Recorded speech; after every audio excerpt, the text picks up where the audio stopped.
புதுக்கோட்டையில் குடும்ப விழாவுக்கு வருகை தந்த சிங்கப்பூர் முதலாளிகளுக்கு தமிழர்களின் பாரம்பரிய முறைப்படி தொழிலாளி ஒருவர் உற்சாக வரவேற்பு அளித்தது நிகழ்ச்சியை ஏற்படுத்தியுள்ளது.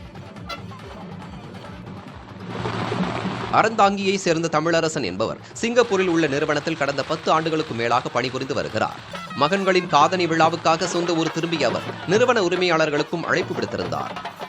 அவரது அழைப்பை ஏற்று சிங்கப்பூரிலிருந்து தொழிலதிபர்கள் லீ வே குவான், என்ஜி யூஜ் ஆகியோர் அறந்தாங்கி நிகழ்ச்சிக்கு வருகை தந்தனர்.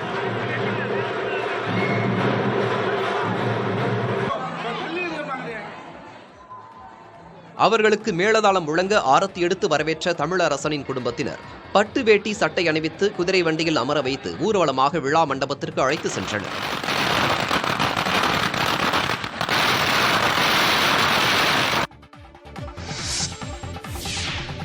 அமித்ஷா குறித்து அவதூறாக பேசியதாக தொடரப்பட்ட வழக்கில் ராகுல் காந்திக்கு பிணை வழங்கி சுல்தான்பூர் நீதிமன்றம் உத்தரவிட்டுள்ளது.